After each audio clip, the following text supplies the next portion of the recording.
Hello everyone, this is Kritika and welcome to Aura. ये reading है regarding Libra यानी कि तुला राशि वालों के लिए मई 2020 कैसा रहने वाला है, क्या मैसेजेस हैं टैरो कार्ड्स की तरफ से, क्या गाइडेंस है और क्या बता रहे हैं टैरो कार्ड्स कैसा रहने वाला है आपके लिए मई 2020।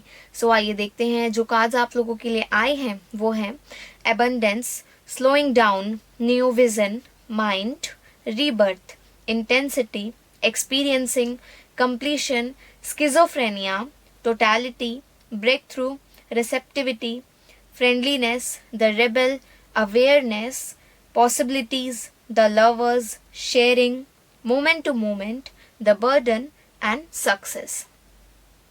So इन सब से कहीं ना कहीं हमें पता चलता है कि आपको आप बहुत एक्सपीरियंसड हो चुके हैं अपनी लाइफ में, आपको बहुत एक्सपीरियंस है।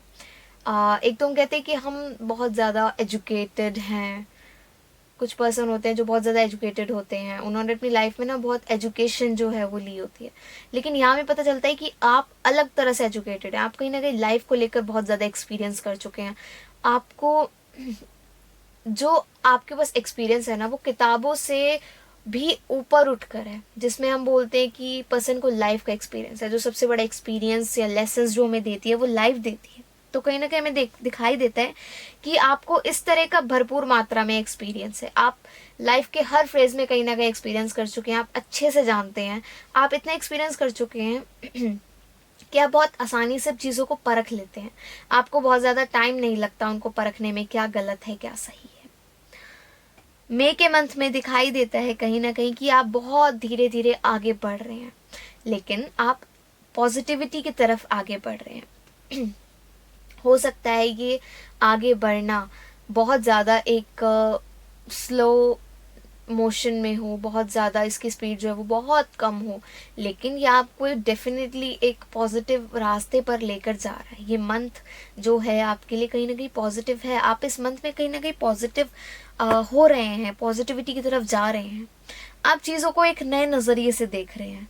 आप काफ़ी टाइम से कुछ चीज़ों को लेकर काफ़ी परेशान थे। ये रिलेशनशिप भी हो सकते हैं, फाइनेंसेस भी हो सकती हैं, कोई भी पर्सनल इशू ही आपका हो सकता है। As this is a general reading, तो आप कहीं ना कहीं इसको अपने साथ, अपनी सिचुएशन के साथ मैच कर सकते हैं। सो सो हमें पता चलता है कि कहीं ना कहीं आप बहुत टाइम से जिस चीज़ को फेस करते हुए आ रहे थे, अब आप उस चीज़ में ना एक नया नज़रिए से चीज़ों को देखोगे, आप एक न्यू विजन से चीज़ों को देखोगे, आप उसको एक नए नज़रिए से सोचोगे। आप डिस्टर्ब्ड हो, आपको ऐसा लगता है आप नेगेटिविटी से बंधे हुए हो, आप डिस्टर्ब्ड हो, आपका माइंड जो है वो डिस्टर्ब्ड है, कहीं ना कहीं आप परेशान हो। लेकिन लाइफ जो है वो डेफिनेटली एक रीबर्थ लेगी। मई का मंथ कहीं ना कहीं दिखाई देता है कि आपको पॉजिटिविटी की तरफ बढ़ाता हुआ दिखाई दे रहा है। काफ़ी टाइम से जहाँ स्टकनेस थी लाइफ में, आप स्टक फील कर रहे थे, कहीं ना कहीं आपको लगेगा कि नहीं, मुझे एक रीबर्थ मिल रहा है लाइफ में, और वो डेफिनेटली बहुत खूबसूरत होगा इफ़ आप उसको अच्छे से पहचान पाए। तो मई के मंथ में कहीं ना कहीं पता चलता है कि आप बहुत ही ज़्यादा स्पीड से पॉजिटिविटी की तरफ आगे बढ़ रहे हो।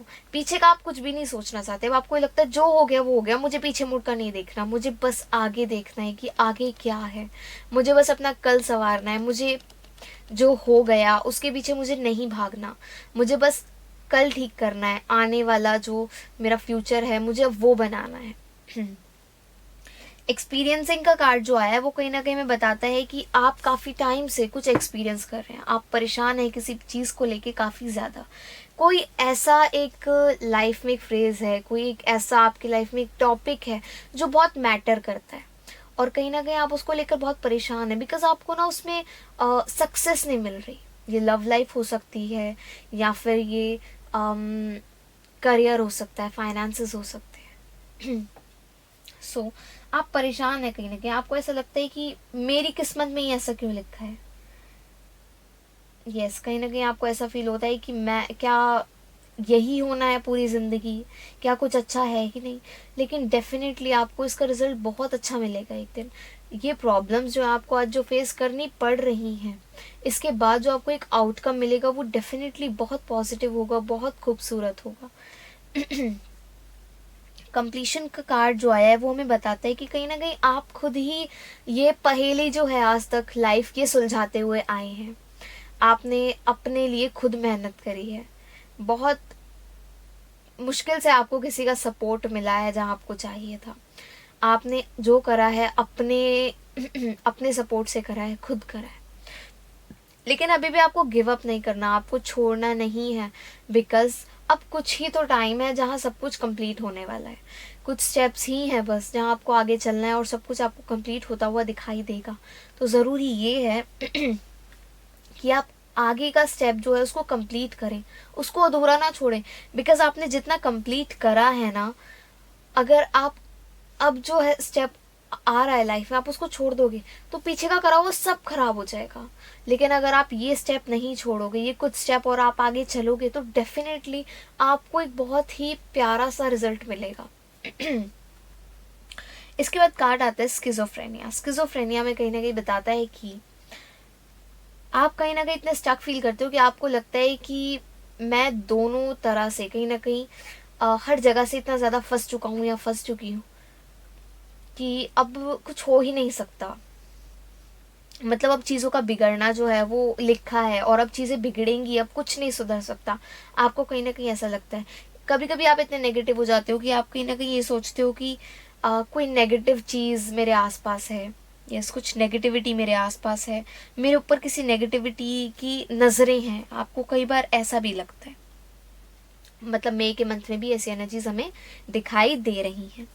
उसके बाद जो कार्ड आता है दैट इज टोटैलिटी। टोटैलिटी हमें बताता है कि आप जो भी कर रहे हैं आप उसको बिल्कुल अवेयर होकर करिए।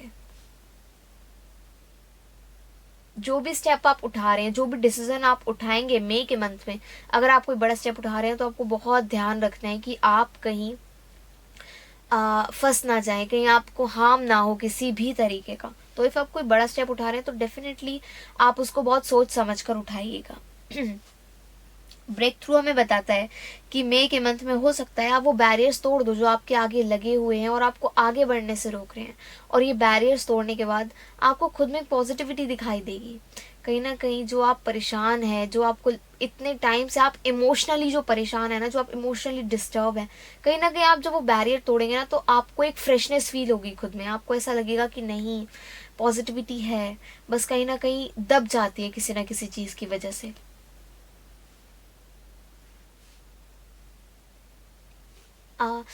नेक्स्ट कार्ड जो हमारे पास आया दैट इज रिसेप्टिविटी। रिसेप्टिविटी हम बताते हैं कि आप चीज़ों को सरेंडर कर देंगे। आपको ऐसा लगेगा कि जो ऊपर वाला करेगा वो देखा जाएगा, वो ठीक होगा, जो होगा मुझसे अब नहीं हो रहा, अब मैं और नहीं झेल पा रहा, नहीं झेल पा रही चीज़ों को, जो जैसे ऊपर वाला चलाएगा मैं वैसे चलने के लिए तैयार हूँ। बाकी आप इंडिपेंडेंट होकर काम करेंगे, आप किसी पे डिपेंडेंट बिल्कुल भी नहीं है, 1% भी आप डिपेंडेंट नहीं है किसी पे। आपको ये है कि मुझे जो करना है ना, मैंने अगर इतना करा तो मुझे इतना ही मिलेगा। मैं किसी के ऊपर भी डिपेंडेंट नहीं हूँ कि ये पर्सन आके मेरे लिए ये करेगा या ये पर्सन मेरे लिए एफर्ट्स करेगा, नहीं। आप इंडिपेंडेंट हैं, आपको पता है कि अगर आपको ये काम करना है तो आपको ही करना है। अगर आपको अपने लिए करना है तो आपको ही अपने लिए करना है, कोई और नहीं करेगा। इस टाइप की एनर्जीज दिखाई देती हैं। और हमें पता चलता है कि कहीं ना कहीं आपके पार्टनर के साथ आपके रिलेशंस जो है वो काफ़ी ज़्यादा स्ट्रॉन्ग हमें दिखाई देते हैं, जो कि हमें लवर्स कार्ड और फ्रेंडलीनेस दोनों बताते हैं।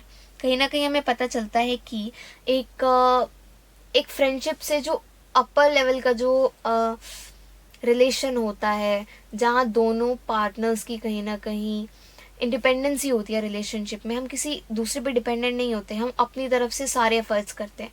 तो एक ऐसा रिलेशनशिप दिखाई देता है, प्रॉपर लव, प्योरिटी और सोलमेट्स का रिलेशनशिप जो है वो हमें दिखाई देता है। तो हमें पता चलता है कि लव लाइफ तो डेफिनेटली काफ़ी अच्छी है, लेकिन हाँ आप एक रेबेल बनकर काम करेंगे इस मंथ। आपको ऐसा लगेगा कि मुझे कोई भी बैरियर नहीं रोक सकता, मैं हर बैरियर तोड़ दूंगा या तोड़ दूंगी आगे बढ़ने के लिए। इस टाइप के आप एनर्जीज लाएंगे। आपको अवेयरनेस आएगी कि मैं क्या हूँ, मैं एक्चुअली में क्या हूँ, और मैंने खुद को क्या समझ लिया था। मैंने नेगेटिविटी में एक पर्दे के पीछे, मैंने खुद को एक पर्दे के पीछे ढक लिया था। मुझे ऐसा लगा कि मैं वो हूँ ही नहीं जो ये सब कर सकता है। लेकिन आपको फील होगा कि आप ही वो हो, you are the only one जो अपने आप को आगे लेकर जाएगा। आप का जो बिहेवियर है वो हमें काफ़ी अच्छा दिखाई देता है इस मंथ। कहीं ना कहीं शेयरिंग का बिहेवियर हमें दिखाई देता है, आपकी पर्सनालिटी भी काफ़ी अच्छी दिखाई देती है इस मंथ। कहीं ना कहीं दिखाई देता है कि आप हर बात शेयर करेंगे अपने पार्टनर से, आप कहीं ना कहीं लोगों की हेल्प करेंगे, जहाँ लोगों को ज़रूरत होगी आपकी, आप डेफिनेटली वहाँ लोगों की हेल्प करने की सोचेंगे। आपको ये लगेगा मेरे पास जो है, अगर मैं सामने वाले की हेल्प कर सकता हूँ, कर सकती हूँ, तो मैं कर दूँ। मोमेंट टू मोमेंट लाइफ में आगे बढ़ेंगे। ऐसा नहीं है कि आप ये सोचेंगे कि एकदम से मैं ये भी कर दूँ वो भी कर दूँ, नहीं। आप मोमेंट टू मोमेंट चलेंगे, बिकॉज आप में बहुत पेशेंस आ गए हैं, बहुत पेशेंस है आप में। आप ये सोचते हो कि ठीक है, धीरे धीरे करके आगे चलना है। उसके बाद जो कार्ड है द बर्डन हमें कहीं ना कहीं बताता है कि आपको बर्डन लगता है अपने ऊपर चीज़ों का, रिस्पॉन्सिबिलिटीज़ का। आपको ऐसा लगता है कि मुझसे नहीं हो पा रहा, लेकिन मुझे करना है, मेरे ऊपर रिस्पॉन्सिबिलिटीज़ हैं तो मुझे करना है। हो नहीं पा रहा, लेकिन कहीं ना कहीं आपने फिर भी उनका बोझ उठा रखा है, बिकॉज वो आपकी रिस्पॉन्सिबिलिटीज़ हैं, आपको वो काम करना ही है। उसके बाद जो कार्ड आता है सक्सेस, वो हमें कहीं ना कहीं बताता है कि ओवरऑल कहीं ना कहीं इसका जो कंक्लूजन है वो डेफिनेटली एक पॉजिटिव निकल कर आएगा। ज़रूरी ये है कि आप खुद को समझाए रखें। यस, आप कहीं ना कहीं खुद को समझाए रखें कि डेफिनेटली चीज़ों में एक पॉजिटिव आउटकम आएगा, लेकिन ज़रूरी ये है कि आप पॉजिटिव रहें। जब तक आप पॉजिटिव नहीं रहेंगे, नेगेटिविटी कहीं ना कहीं से आपको घेरे रखेगी। तो ज़रूरी ये है कि खुद को समझाएं, बिकॉज जो हमारे पास कंक्लूजन जो निकल के आता है पूरे मंथ का, वो सक्सेस है। कहीं ना कहीं आप खुद को इतना पॉजिटिव रखेंगे और डेफिनेटली आपको रिजल्ट्स भी मिलेंगे। ऐसा नहीं है कि आपको रिजल्ट्स नहीं मिलेंगे, आपको रिजल्ट्स मिलेंगे, तभी तो आप उस पॉजिटिविटी की तरफ जाएंगे। तो ज़रूरी ये है कि आप खुद को भी समझाएं, बिकॉज काफ़ी बार हम नेगेटिविटी में इतना चले जाते हैं कि हम इतना सोचने लग जाते हैं कि वहाँ लॉ ऑफ अट्रैक्शन जो है वो काम करने लग जाता है। नेगेटिविटी ही हमारे सराउंडिंग में रहने लग जाती है, हमें हर जगह नेगेटिविटी ही दिखाई देती है, हम पॉजिटिविटी में रहना ही भूल जाते हैं। तो ज़रूरी ये है कि उस लॉ ऑफ अट्रैक्शन को हम पॉजिटिविटी में लें, ना कि नेगेटिविटी में। So these were the cards for you Libra. ये रीडिंग अच्छी लगी देन प्लीज़ मेरे को कमेंट सेक्शन में ज़रूर बताइएगा। वीडियो को लाइक शेयर ज़रूर कीजिएगा। Thank you so much for watching this video guys. Have a nice day.